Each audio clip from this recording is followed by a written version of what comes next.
Hey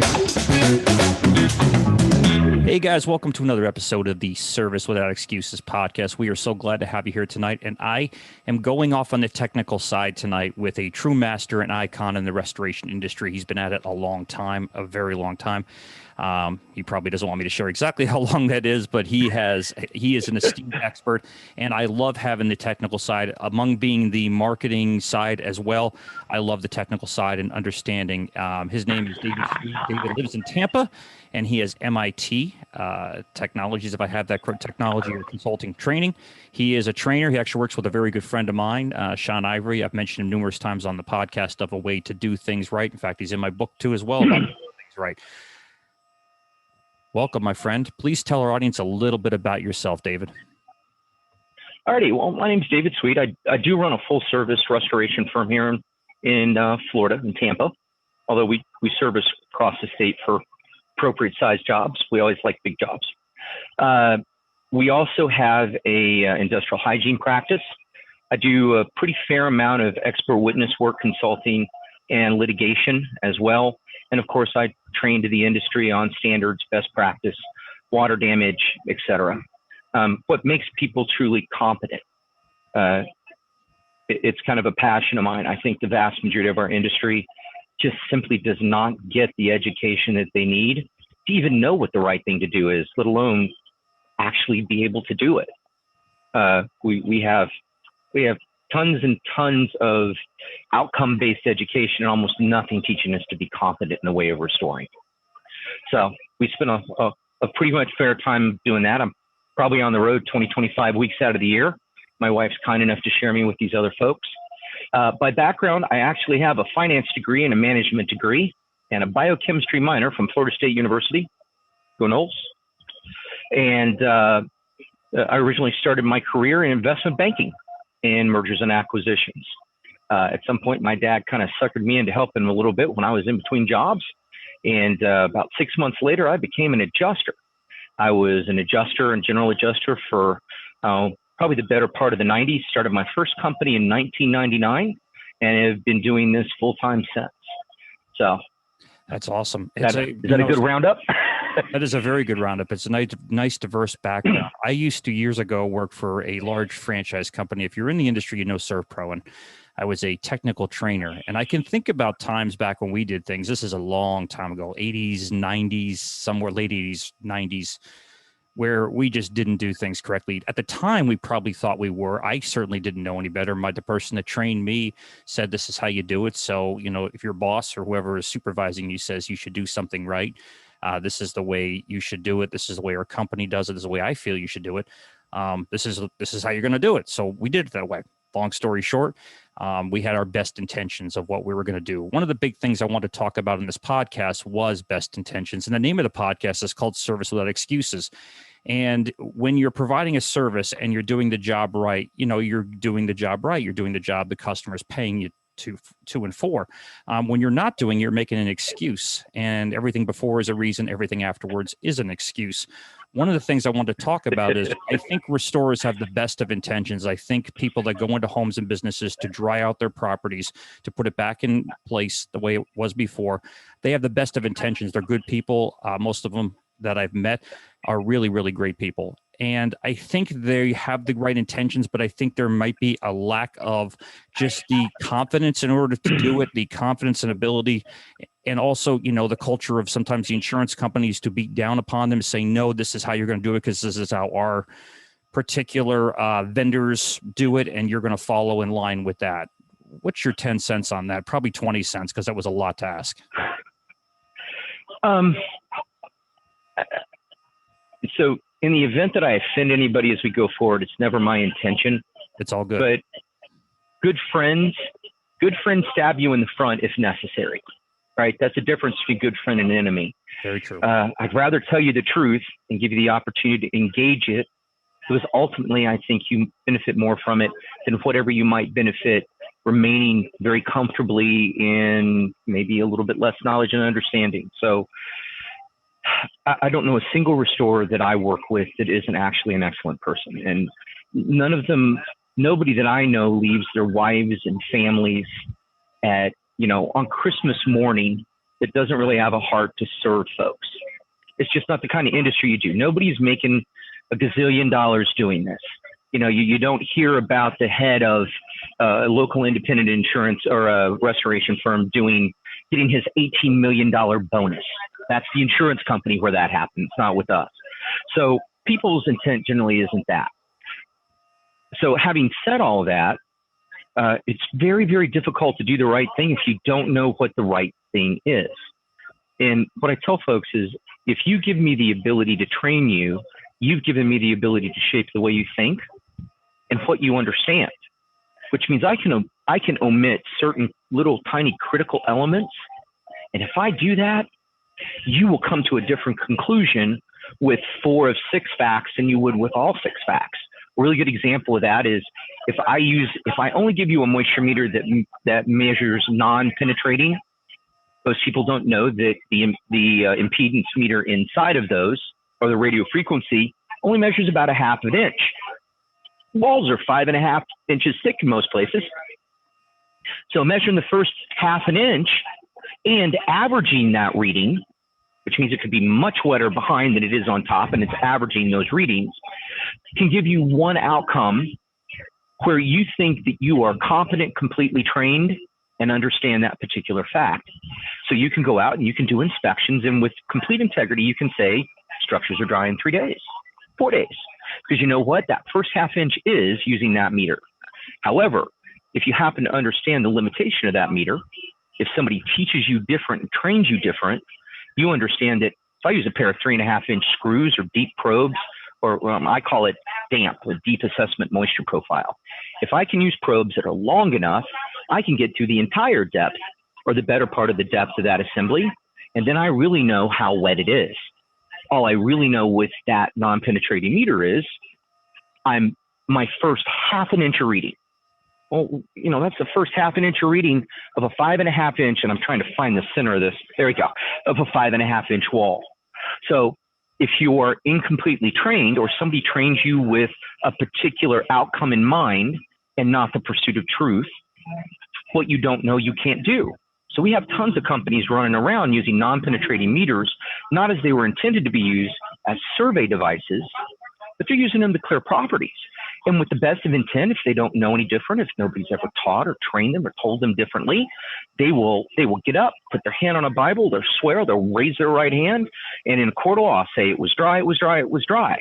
And they are sincerely wrong. Right. All in the way that they either were or weren't taught that non-penetrating meter doesn't give you the same reading as the penetrating meter with a set of long probes. So in our education, I think we're broken fundamentally. And like you said, the vast majority of the training people get usually comes at the hand of watching someone else. And usually the only direct training we get is when somebody makes a mistake and managers scream at them. Not the best environment for doing it. So it would be like expecting somebody that gets to high school that was deprived of elementary and middle school to not be able to have the basis to do algebra. And our industry has changed. It used to be set and forget. You could drop equipment because there was a formula and you were done. And I spend my afternoons talking to Wardlaw and to Sedgwick and to JS Held and to other TPAs and TPCs and attorneys. And I can tell you that they now want data. They want good, solid data, and they want to know if you managed it. The standard says that it's your responsibility to manage a project. Manage is an action verb. It means that you're going to go out, you're going to look at the data, and you're going to decide, okay, so how can I create the best environment possible today? And not only did I create it, I can check it tomorrow to see if my hypothesis was correct, and I accomplished that. And if I don't, I make a change. And in the process of it, the standard says you're supposed to be doing not only daily inspections, but you're also supposed to be telling the materially interested parties what you did, why you did it, and what outcome came from it, which is what you expect out of a company being honest and ethical. I'm going to charge you for doing this work, and I'm going to charge you well for it. I should be able to give you a clear definition of whether or not what I did was successful or not. I think that that's ethical business outside of the construction contract and the contract for service and the contract for insurance that we operate with consistently. That's just being a decent business person. And I can tell you that with the review of these people, the kind of reviews that we're getting out of JSLs and TPCs, the days of you getting paid for more than 3 days of drawing, if you don't have this data and haven't actively managed your projects, they're near and over, because they now understand the industry has got it, the training is so much better now. People are aware of so much more. Everyone's requiring it. No more janitorial services. You're either going to be a professional mitigator or you're going to be a carpet cleaner. And I don't know if there's a whole lot of room in the market for anyone that sits in between. And the technical competence of those people is very different. And that was a really long answer, wasn't it? No, it was a great answer. It was great. So what I'm thinking about as you're saying all this, and you have a construction background, so you understand this more than probably most. If you build a building together and you put a structure and you're building it and use inferior materials or use thinner materials, say you're supposed to use 5/8 drywall, but you decide you want to use 1/4 inch drywall. Well, the R value, obviously, or the fire value, I believe, changes when you change the density of the drywall. Well, if your spec is 5/8, which is significantly thicker than 1/4 inch, you're now not providing the structure with maybe what is up to code. So we all have codes in construction. We all have codes that you have to follow. I used to live in New York, and they are masters of making sure you're within your code. And if you're not, it's a damn criminal offense. It's beyond just getting in trouble. So why would somebody put a house back together and dry it? And again, I say there's ignorance and then there's willful ignorance. Ignorance is you don't know any better. You know, you might be a stupid person, but you're ignorant. You just don't quite understand it. And again, I'm not trying to alienate anybody and understand it, but let's forget about restoration. That's just business in the first place. Willful ignorance is continuing to put those poor materials into a house if you're a contractor. Well, if you're not going to put a house or business back together to pre-loss condition, which is I think what we all agree to, then we're not doing the service. For whatever reason, we're not giving them the service. And everybody gets into this industry going, I'm going to make a bunch of money. Well, you get paid a lot of money because you're supposed to do a lot of work. And I'm not talking about hard work and a ton of work. I'm talking about smart work and understanding and analyzing what's in front of you and using your God-given common sense to say, this is my job. If I'm a good ethical person, I believe in doing the job right, I want to do everything right, then you have the fiduciary responsibility to come to the table and do what the customer needs. Absolutely. But that all starts with knowing what right is. If we let people build however they wanted to build, I promise you we would not end up with the end products that we have. We now know more than we did 20 years ago. Thank God. Yes. We've progressed. The standard of care is on its 4th iteration and its 5th rewrite. We're going to have a brand new S500, I think, I'm pretty sure by the end of the year. I'm reading through the draft elements of it and working on my standards class that I teach, because I'm going to have to rewrite everything. Oh, joy. But I'm looking at the changes that are being made and the adjustments, and we continue to learn and we continue to grow. And that's one of the things it says actually up in the front of the standard is it's the restorer's responsibility to maintain and keep abreast of all the changes in the industry. And then not just that, but it says there's that little conjunction in there, that and implement them. So the standard actually requires us to be on top of what we're doing and be competent. And it changes. What was okay before isn't. If you don't understand concepts of vapor pressure differences and enthalpy, if you can't identify your drying forces, then what you are is you're somebody who rents equipment, drops it off, and comes back and picks it up. Right? That's very different than somebody that manages the drying forces on a project. In order to manage drying forces on a project, you need to know where your drying force, where you're pushing your moisture inside of a building. Because guys, that's what we actually do. We're supposed to be controlling an environment in such that we induce the moisture to go from liquid to vapor phase so it can come out of the material. And then when it comes out of the material, we're supposed to be producing as big of a vapor pressure gradient between the wetted material and the environment as we possibly can. And it's our job to identify not only what we're supposed to do, but why we're doing it. And there's physics involved with that. For everybody who didn't pay attention in high school, it's time to crank out that book and pick back up again. Go to RIA, go to ICRC, get your ASD, get your CSGS, become a water loss specialist, learn your trade, invest in your education. Do you know, even at this point, I probably spend 2 months a year not teaching, but going to other people's classes, continuing to learn from them. This is like anything else. If you want to be preeminent at it, it requires your constant commitment to humbling yourself and learning from any place you can get it. And I think that's what we've missed as a whole. We get basic ICRC designations, which are wonderful, but they're a base. They're a starting point. It's like giving somebody the ABCs and teaching them how to do some, rudimentary syntax. Well, you're supposed to start to write. You're supposed to learn. You're supposed to read other books so that you expand your vocabulary and the way you understand and look at the world. And more often than not, we get those designations and we just sit. And that's not the way this is going to work going forward. And more importantly, we're talking about this as a business, but I don't know about you, but I'm a dad. I'm a dad who has daughters, right?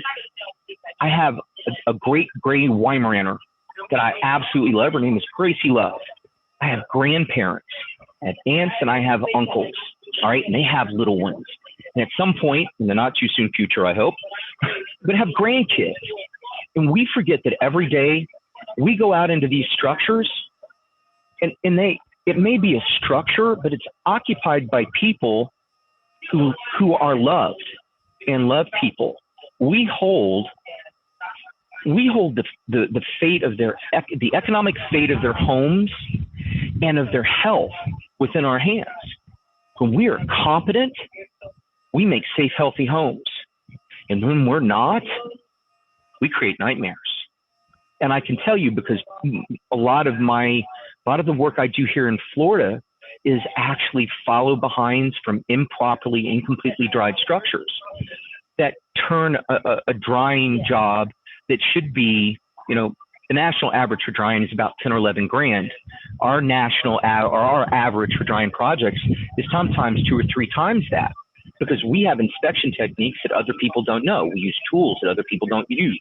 So we find more of the loss than other people find, which means our jobs are bigger, right? Go ahead and partially dry a structure. Let it sit. Category 3 elements, either present initially or developing. Let it cross-contaminate all the materials in the structure, all the building materials, all the contents, and then spend $150,000 to fix that mess. Right. Because we had somebody who was either incompetent, intentionally or unintentionally. Intent really doesn't matter at that point. The mess is the mess. With the best of intentions or with the worst of intentions, it's $150,000 fight for the insured. They're having to live in the middle of that.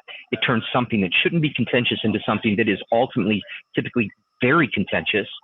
And all because we either didn't know what to do or didn't have the intestinal fortitude to do it, because we didn't want to argue with an insurance adjuster. We didn't want to be sideways with somebody who may have wanted to control costs in a way that wasn't connected with the actual severity of the loss and what was actually there. Or worse, we were governed by a managed care contract that wouldn't let us do our job. All right, now I need you guys to hear, I'm not talking about insurance companies being less than honest or contractors less than honest, but I do have a... Can you hear that? Yeah, you got a bunch of noise in the background. But while we're talking about that, something I want to bring up. I'm so sorry. No, it's okay. We are in Staten. I used to live in Staten Island, had a business in Staten Island. I remember going out to a house. A friend of mine had a rental property. It was below on the lower level of his house. And he didn't know I did this when we first met. I joined a local, it was a Staten Island Chamber of Commerce, had a separate networking group. And he calls me and says, listen, I have this rental studio apartment in my basement. And I've got an odor in there. I don't know what it is, but I had a water damage before, and it seemed like it wasn't there before. It is there now. I says, all right, listen, I'll come out and take a look at it. I says, did somebody come out and professionally? I said, yes, the insurance company came out. They had one of the green or yellow trucks come out, and they went through it, and they dried it out and put new flooring in and all this other stuff. And I says, all right, so we'll come out and take a look at it. So you walk into the structure. You have a big open room. Again, it's a studio. You got a bathroom in front of you. Directly in front of that is a kitchen.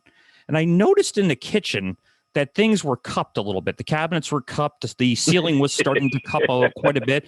So I'm like, okay, so I'm going to pull out some tools. I think we're elevated moisture level. Let's see what it is. It is in the basement, so it is partially subterranean. You shouldn't have much of an effect down here compared to what it is. I know you're below ground, but moisture level, time of the year, didn't make any sense. So I go, and of course, the humidity is off the charts. So I'm going, okay, so let's start looking. So I look to the left, and there's a closet.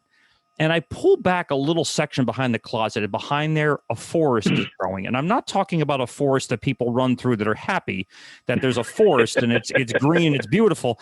This is a forest of microbial growth behind the back of it. What they basically did is they went in there, and I finally found out the whole story. The said restoration franchise contractor, poor guy, came out, listened to the insurance adjuster, would not remove the cabinet. The entire room pitches this way. So the water didn't magically go uphill; it went downhill. Again, I'm not a drawing expert per se, but enough common sense to me would say the water went down. You probably should pull those cabinets out at a minimum, pull out the base to see if any water was introduced to the bottom. But I'm going to guarantee it was. You should have pulled and disengaged the cabinets and got the back wall, which the entire back wall was covered in it, not from an external thing. So the insurance adjuster decides to tell him, no, that's from an outside flood. It's nothing related to it. I says, you want to bet? So we went back and forth. And I'm just helping my buddy out here because they're trying to strong arm, because they're trying to cover their ass. I get that. That's fine. So we go through it back and forth. And I was like, listen, the conditions you see down there are completely reflective upon the fact that you did not dry the structure properly. Now, I understand it was you, Mr. Insurance Adjuster, that said to his insurance contractor, do not move out the cabinets. He doesn't need it. The water didn't go the way. I want to ask you something, and the same thing. Does water go uphill or does it go downhill? What had to go downhill had to go behind the back of the cabinets. They were purposely told not to touch something. It's at their point as a professional in any industry, to open your God-given mouth and say, I'm sorry, we have to check this. Number one, I'm signing for it, doing the job. I understand, Mr. Insurance Adjuster, we're going to see you a lot, going to do it, but we're not doing you any favors or me any favors. And one of the reasons I want to say that is because of the $150,000 claim you just mentioned, where it could have been something that might have cost $10,000, $15,000. Now it's a big claim with microbial damage that is turned into a whole different issue. Could have affected the second level, probably has at that point in time. And if they had just done the job right, it would have been a lot less expensive, and both the contractor would have had the confidence to do the job right. The adjuster would have the confidence to make sure that the person he worked for and the company he's representing is covered, and not have somebody, frankly, like you, sir, in front of him in a courtroom saying, okay, they chose to be willful ignorant and they went along with you. You were ignorant and willfully ignorant because you went upon it. Now we just got to prove that your insurance carrier, the person you work for, was also willfully ignorant, and we got a big problem. And it could be, like you said, a health issue. So my thing I wanted to get into was the insurance restoration contractors feel a lot, and you've heard this a bunch of times. I'm getting beat up. They don't understand it. They don't understand 10-day dryouts. They don't understand putting a meter or something into the floor, into the sill plate that actually creates an electrical current. And honest to God, tells you a real reading. It's not water. It's an electrical signal. Right. Actually send something from one end to the other. So we're not talking about water damage here. We're talking about electric that has to complete a current. And when that happens to be the issue, you can't really argue that. So for Restore, like Sean goes out there and shows it, I've physically watched him get beat up by willfully stupid, not even ignorant adjusters that have said, no, there can't be this, or a sewage pipe breaks and that they couldn't have got behind the back of it. Well, why? You had a piece of drywall in front of it. What did it splash against? When that pipe broke, it had to hit drywall, which means it hit drywall and it splashed in other directions, typically the path of least resistance. My whole point of this entire rant is they probably feel that they're getting beat up a lot by these insurance companies. And I just say, man, I know that. I can feel your pain. I did it for a long time. I have my own company. I always loved talking to insurance adjusters that had gone through at least an ASD course. WRT is not nearly enough. At least some structure drawing courses, because you can have a semi to relative decent and logical conversation with them. But I feel that they feel like it's being commoditized and not doing it. You're at the other side that's saying, listen, guys, go with science, go with your gut, go with doing the job right for the person that hired us in the first place, the customer. That's your client. And we kind of joked about this prior to you're locked. Can you hear me okay? I can hear you. You're locked on my screen. Okay. We talked about this prior. I view this in a duality of perspectives. One is, what would I think if my child came to me and suggested that they do what other people are trying to make some of these people doing or do. Would I be okay with that? Would I think that that was all right? Would my child be willing to do that, knowing that as my dad, I expect them to be honorable? I expect them to stand up for people who don't have a voice. And that's what we do a lot of times. And don't get me wrong, we're not responsible for the people's position. They bought their insurance company. We're responsible for being competent. That doesn't mean we should be voiceless in this. Right. So would I be okay if my kid did that? Would I have a real issue? And you know what? If the answer to that's yes, then I teach my kids at least that they might want to choose a different path, or at the very least, consider a different position. If you have somebody that's constantly requesting that you do something that's less than honest or less than integrous, why would you value that relationship? People that ask you to lie and cheat and steal aren't the people I think you want to be your friends. Amen. All right. And if that's the way you're being pushed, I always try and approach everything from the perspective of, until I've given you the opportunity to learn, what you are is ignorant. Right. If I've given you the opportunity to learn, then you're dishonest. I don't keep company with people that are dishonest. Doesn't mean you have to be rude to them, but I didn't bring my cup, but I have this cup that says, "Not my circus, not my monkeys." And one of the main things that I teach and train folks is make sure that as the professional on the job, you identify the risks and make sure that the right person winds up with that risk. So an insurance company, for example, that doesn't want me to do the federally mandated and ICRCS 500 and S520 required hazard assessments on every job.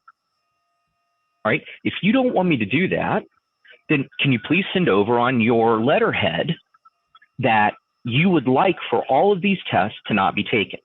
Now, the end result of us not taking these tests is I must then presume that I have lead, asbestos, silica, that I have microbial amplification, bacteria, et cetera, on this, and that to be a responsible business person and a responsible contractor, I'm going to have to protect my people from it. OSHA General Duty Clause. I owe work in a place of work free from all known hazards. That's pretty basic. All right. 1910-132D2 out of the General Code says that I'm responsible to identify all known hazards, provide PPE for my people. If I intentionally put people in harm's way and I don't protect them, that doesn't make me ignorant. That actually makes me kind of a terrible person. And culpable. I am trading I'm trading their health and welfare for my money. Right. I'm sorry, that's a morally defective person. Right.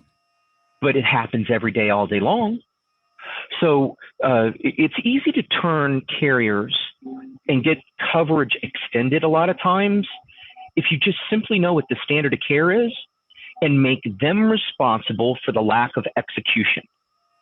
So if you don't want me to take up this floor, and I can take an ATP on top of that floor and a swab sample, and I am elevated bioload, and I have gram positive and gram negative and fecal coliform in my sample, my survey, to get the same thing at the crack between my rooms, all right, where my two floors meet, and I can meter out my floor, and I know that it's wet. So I know I got category 3 water with those elements underneath that floor. The standard says I'm supposed to take it out. Variety of different references in the standard says that's supposed to go. But if you really, really want it in, and the insured really, really wants it in, then what I need for you to do is I need for you to take on your letterhead and indicate that you'd like project management of this particular portion of the project, and that you're going to bear the consequence, whatever it is, in perpetuity for leaving this wet. Now, see, the standard says that if you're going to deviate from the standard, they give you a prescribed method for doing it. It's in the first 3 pages of the standard. You're supposed to tell everybody what you're going to do, tell them why you're doing it, send it out to all the materially interested parties, and in the absence of a timely response, document it and then move forward. So you know what, as a carrier, if you really want to do that and the insured's okay with it, and I know they're okay with it because I'm not okay with uninformed consent, As long as they're okay with that, then you know what? It's your house. I'll do whatever you want as long as it doesn't put my people in danger. Now, it's astonishing. The moment that I give the insurance company or the carrier the opportunity to bear the risk they're asking me to take because it's just standard practice, sometimes they lose their resolve and interest in doing that. All right? Frequently, they do that. In fact, I don't think I've ever had a carrier do that.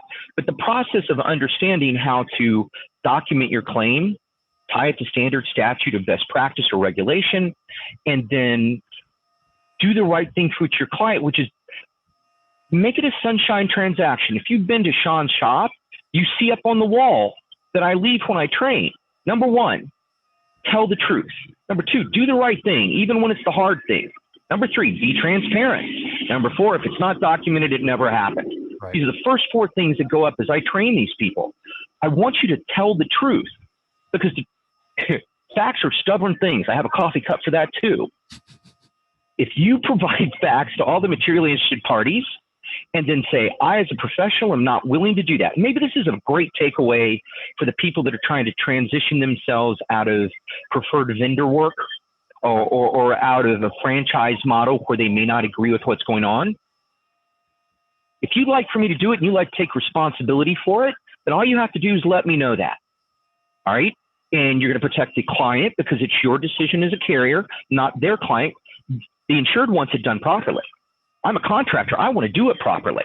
But if you're certain that it's okay this other way, then you can own that for forever.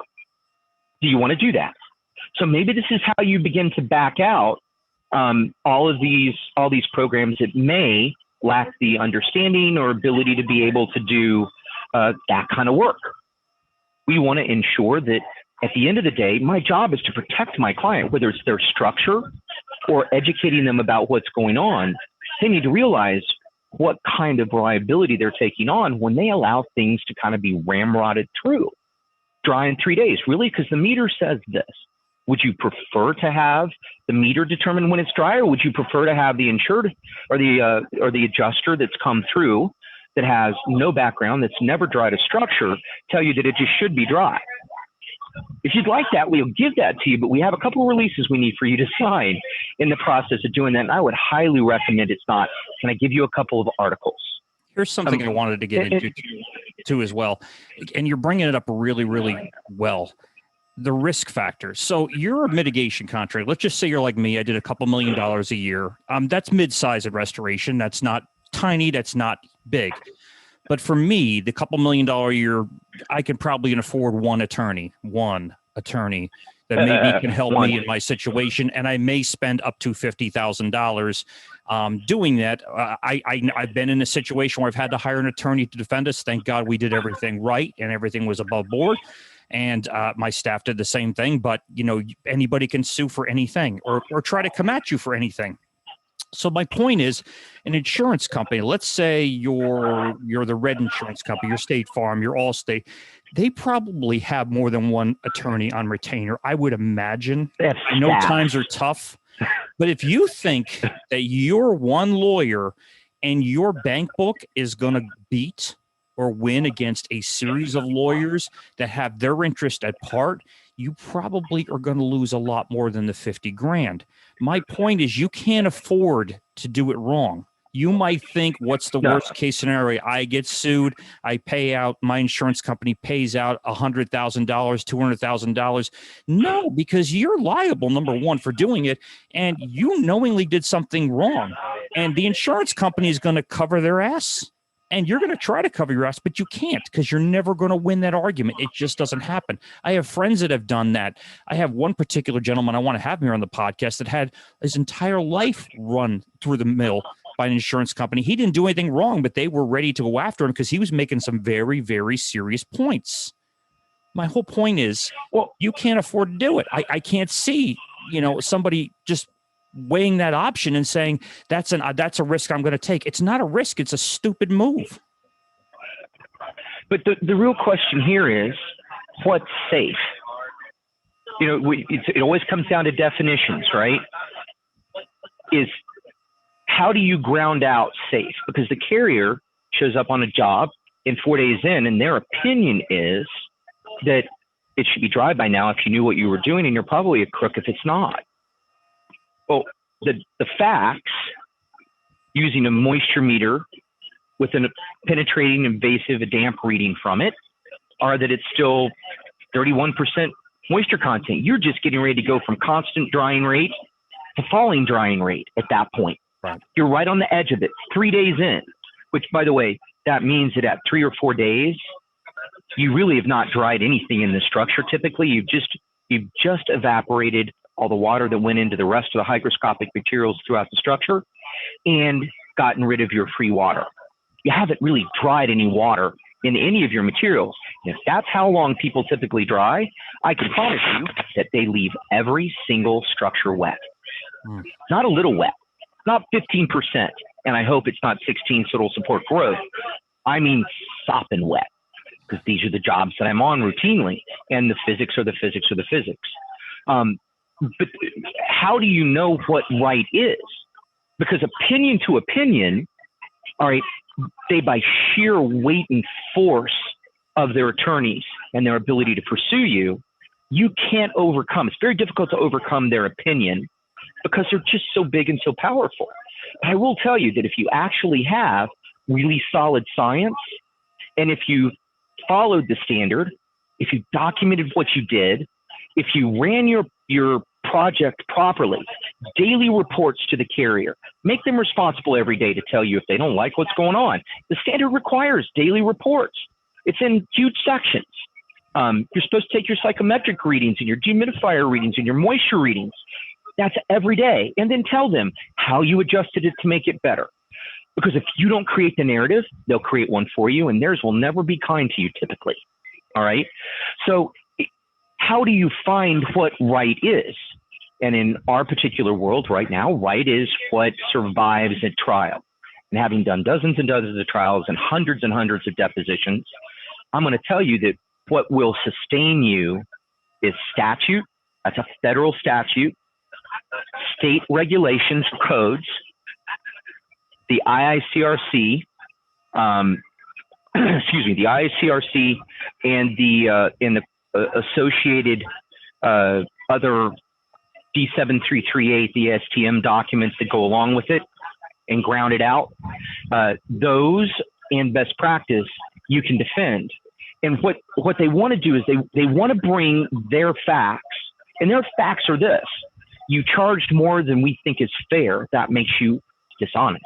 That's their fact set. And what you have to be able to do is ground out what you did as a part of the standard. It was absolutely necessary, not because I have an opinion that it's necessary, but because I have standard, statute, and science that says it's necessary. And oh, by the way, I told you every single day what's going on. And you had the opportunity to respond every day. And by the way, I tracked your emails, and I saw that you read the first one and deleted the other 27 that came in without reading them. Right. I happened to get that report back when it came. So if you want to have an opinion about this project, you could have shown up on any of those 27 days. Right. And yet you didn't. I'm wondering why you didn't. And every time I asked you to participate with us, every time I gave you the psychometrics and moisture mapping to review on the project and told you what I was doing, you didn't show up. So what do you think happens? What do you think judges, juries, umpires, and appraisers think of that type of conduct at the end of the day? They're not real fond of that, especially judges. So it's not just doing the right thing. It's telling everybody what you did, grounding out in standard and statute and best practice, and then communicating so that you make everybody aware. Guys, if you start doing anything at any point, send out a daily report with all your psychometric conditions. Give me a call if you don't know what you're supposed to be reporting, and I'll give you the standard references for it. The standards tell you exactly what your first inspection and your subsequent inspections are supposed to be and how long your equipment's supposed to be in. Heck, we onboard our client by opening up the standard of care and have 13 sections tabbed. Number one, we have to begin something immediately. Why? Well, the standard of care says that the longer something stays wet, and I open that sucker up and I let them read it. Don't believe me. Believe the standard of care. It's in its 5th revision. Hundreds of people have done it. It's the only consensus standard that exists. It's what we use when we go to court. You don't know me well enough to trust me yet. All right? Highlighter. Highlight your stuff. I mean, put it. We do. I give them the. You should see my S500. It is the rattiest thing. I literally have coffee rings on it. I have it tabbed. It's dirty. And I tell everybody to do exactly the same thing. Because when I hand that off to somebody and I stick that in front of them and say, look, I need for us to have a relationship going forward, you need to be able to trust me. But you don't know me well enough to trust me yet. I have a profit motive. Tell people the truth. Right. All right. I'm also going to suggest the insurance company has a profit motive as well. So we now have two opinions, and you don't know enough to know the difference. So what I'm going to do is I'm going to give you what due north is. Here's the standard of care. And I'm going to take you through 13 things. And not only am I going to show you what the standard says I'm supposed to do, but it's your job to make me responsible to do it and give it to you. Because if I do these things, we're going to find the whole loss. We're going to find all the contaminants and find all the water. We're going to return everything back to dry standard using penetrative readings with damp assessment. We're going to know everything. We're going to document the whole thing so we return you back to pre-loss. It's your dry standard and a normal fungal and hazard ecology. That's my job. And that's what you're supposed to hold me accountable for. Let me give you the tools to please do that. Now, this is an entirely different approach than anybody else has, but I think it's the only ethical one. And if you have an insurance company that doesn't want to cooperate with that, it doesn't take your insured, your client, as you so aptly pointed out, it doesn't take them long at all to figure out that perhaps the carrier doesn't have the same goal that you have. Well, now you know. Now they should. Remember, I was an adjuster. They're an indemnity contract. They're supposed to pay to return it back to dry standard. Who determines that? Does the adjuster determine that? No, the adjuster's not qualified. They're not trained. They're not educated. They're not even insured to make that kind of a determination. A contractor is. They're the professional on the job. So if you're a no-show when it comes to that, guess what? The carrier can't step in and shouldn't step in. That's why we have third parties constantly in the middle. The insurance company writes the contract of insurance, and then they take money for it, dollars, right? Right. And they exchange those dollars for that contract. Well, nothing in that contract lets them set the scope of the loss. There's stuff that's covered and not. That's their lane. But the damages in the structure, that's not their lane. They're not qualified or competent to do it. You have to provide that. You have to provide the narrative. You have to educate your client. Their best outcome comes when they understand what it is. It's self-interest, if nothing else. So anyway, I see you watching. I see you hitting your watch, and I'm on a chair. No, so. we're good. I'm way past the 30 minutes, and I'm okay with that because I think there's something, as you're saying stuff, I want to continue going on it, and I don't care. I'm fine. If you're good with it, I'm good with it. One of the things I wanted to get into, because this went much, and listen, I knew it was going to go good. I didn't know it was going to go this good. It's incredible information. Here's the thing. If you're an electrician and you go into a house to do a job, and I'm totally using the, analogies here.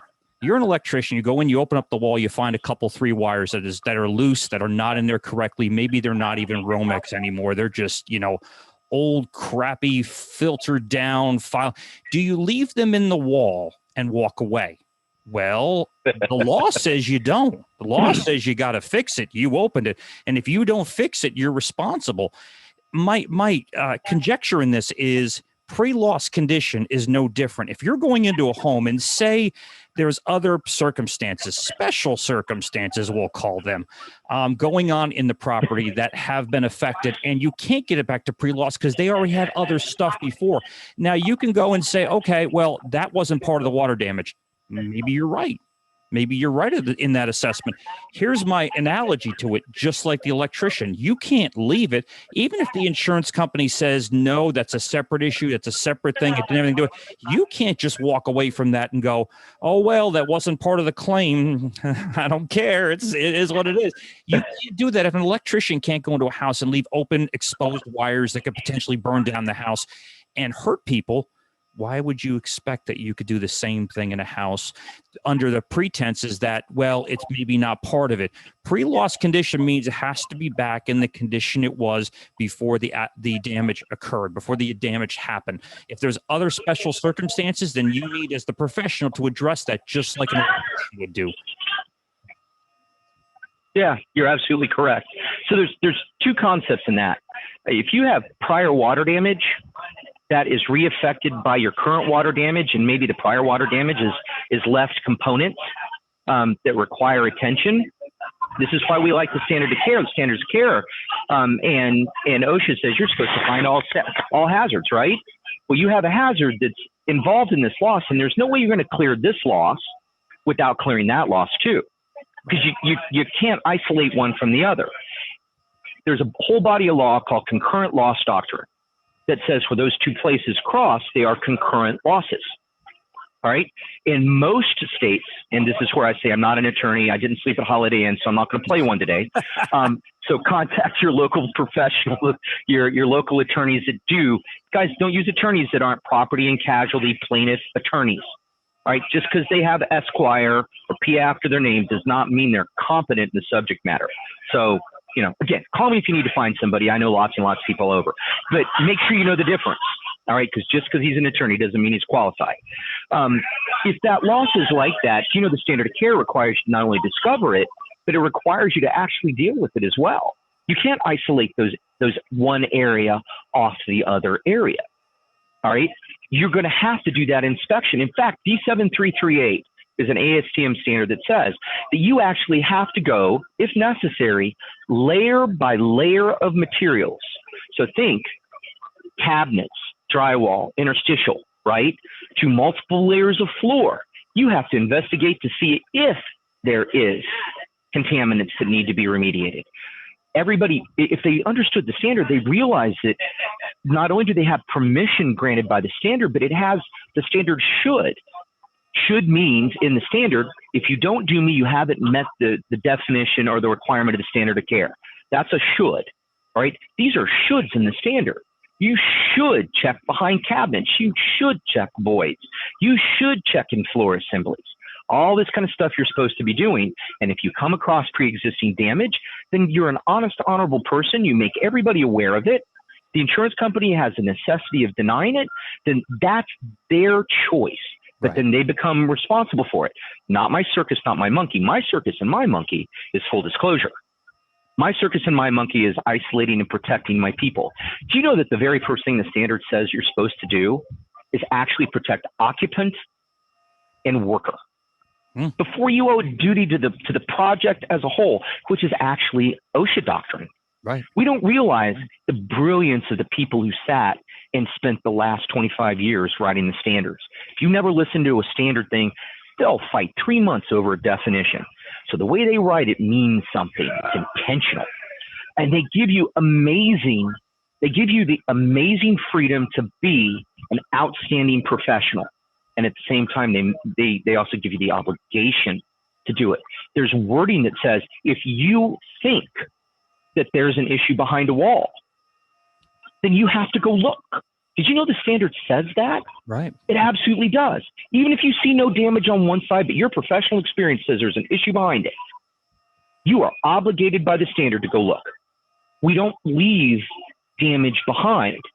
I don't care what anybody told y'all. You can send me the hate mail at David at Mitch. No, you're absolutely right, man. That's why I brought it up. It's your fiduciary responsibility to do this.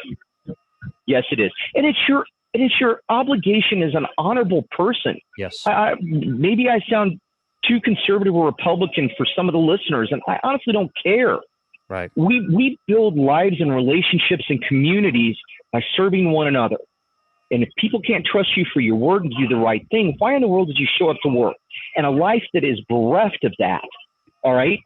Bereft of the grounding, knowing you did the right thing for the right reason and you treated people properly.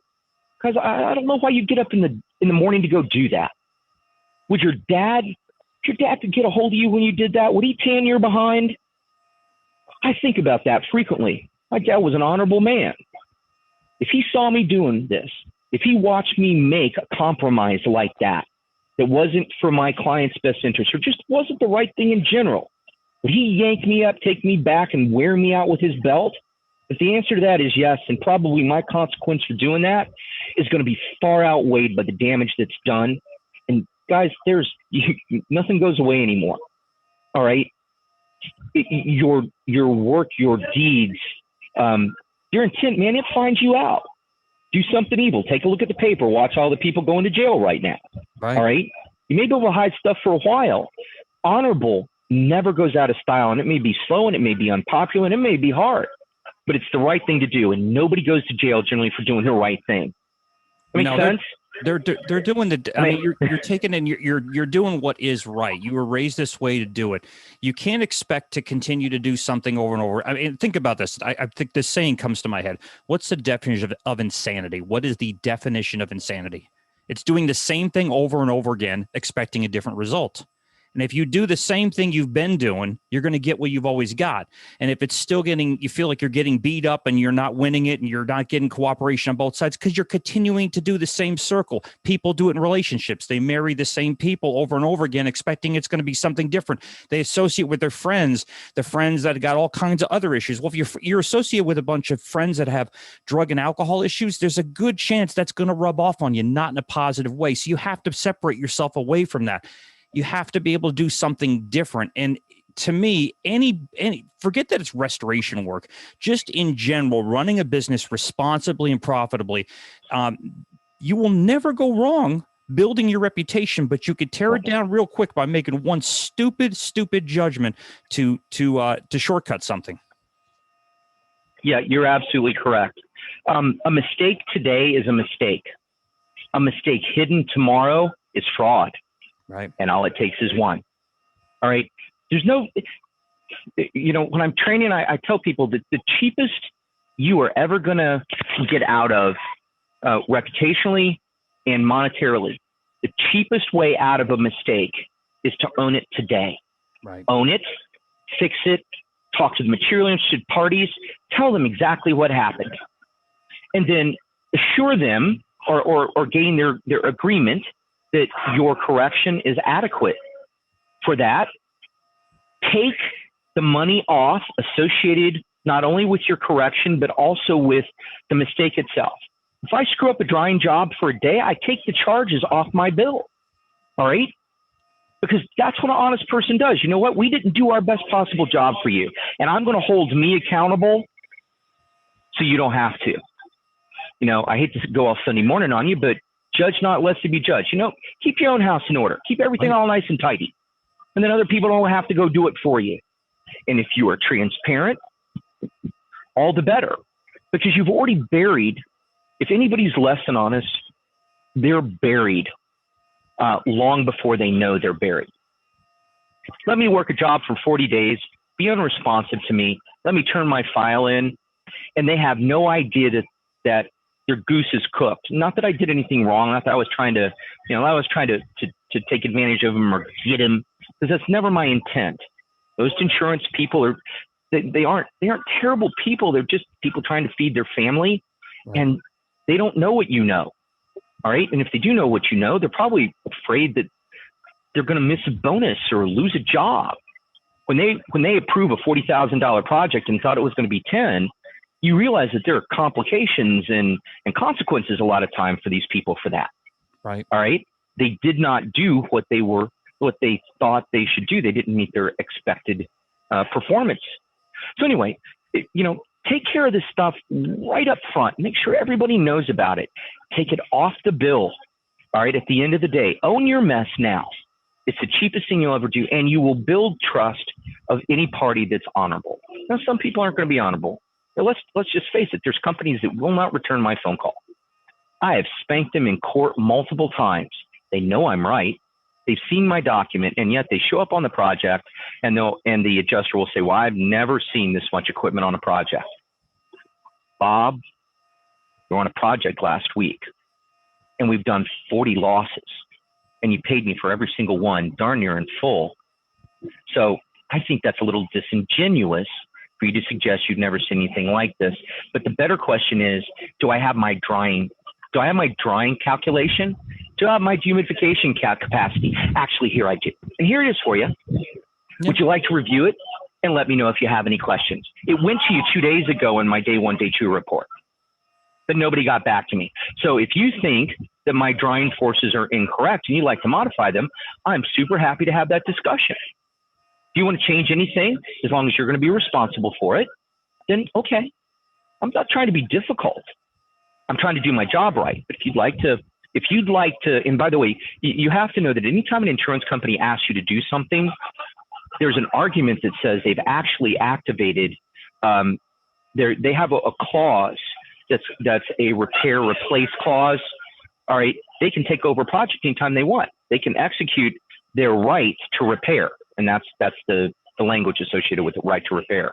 Right to repair means they get to step in and repair things if they want to, but now they're also responsible for it. So Right. you come out and tell me how to do my job, that's not a problem. I'm not leaving the job, but if you want me to do what you say and you're willing to be responsible for it, then you can take care of the construction defect if the outcome isn't appropriate.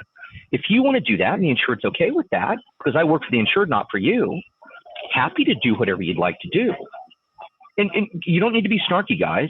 Right. All you need to do is just tell the truth, lather, rinse, and repeat. Be transparent, lather, rinse, and repeat. And at some point, somebody that has less than appropriate motives, they're going to tell on themselves. You're going to figure out what it is. And the most important thing you can do is maintain the trust of your client. Client sees them being less than honest, they're going to know what it is. You don't have to say they're a crook. Their behavior will find them out. And you when can't it get does, that back. They'll know who to trust. That is not something you can ever get back once you've burned it. I don't care. You know, people say, forget about it, we're moving on. They don't move on. Nobody fully moves on, because even people that can separate, and I've always, when I had employees and I would say, listen, we had a write-up from this day on, it's done, it's finished. I'm never going to bring it up again. You're right, until we have another problem. If we have another problem, I'm going to bring it up again, but now I have a marker of that. It's the same thing. Listen, David, how can they get a hold of you? I know we went probably double the length, and that's okay, because there was a lot of great information. And I was skeptical. I was really said I was gonna keep it to that, but there was so much great information on here for restores that I couldn't. I'd be doing a disservice, like we're just talking about, by cutting this off and people not getting the full picture, only partial the picture, only to do another podcast, maybe another time. So everything is here. You need to listen to this. This is truly life transforming stuff. If you're in any business, forget about just disaster restoration. Do your job right. Do your job correctly. But David, how is the best way our listeners can get a hold of you? Well, probably the easiest way is they can contact me at david@mitmanager.net. Should I give my cell phone? You give whatever you want. They're going to be in the show notes. Whatever you say, I'm going to make sure that they're in the show notes anyway. Not a problem. So they can contact me on my cell, 813-335-5188. Punk me once and I'll block you, though. And you can also, a lot of the content, some of the content, we're in the process of creating and doing a learning module system. They can go to www.mitclasses.com, and we have a standards class that's available for remote learning already. We also have, there will be very, very shortly, an onboarding process. So the way that I onboard a client, you can use me to help onboard your client. And in the process of doing that, exactly like I set up everybody for, these are the 13 parts of the standard that you need to make sure you require of your contractor, whether it's me or someone else. I can help onboard your clients for you so they have consistent onboarding. Lots of liability, guys, in onboarding, not just in what you said, but in what they think you said or what they think you didn't say. And it sets up the entire relationship. People are not upset about what happens as much as they are when what happens isn't what they expect. And setting up that very first interaction, telling people what they should expect, showing them what's right, telling them what's not right, so that they recognize it when they see it, makes all the difference in the world in keeping and maintaining a client and bringing them to a successful close, where even though the carrier might not do their job right, guess what? You have, and they know you have, and they're still happy with you. They're angry with the party that they should be. They're angry with the party that failed to complete their contract. So anyway, there's some content available like that for you as well there. And of course, you reach me on my cell phone, and I'm happy to talk to folks that know me. Only time I don't answer is when I'm doing this or when I'm teaching my clients or classes. Well, so. Sean raves the world about you, man. I mean, he's went he's always been a person to me that's always tried to do the job right, tried to do the job ethically correct. He will not cut corners. He will not do it incorrect. He's the perfect person for that. I'm so grateful that he turned you on to me to be able to do this podcast. I want to thank our brand new sponsor too as well. I just found out about it.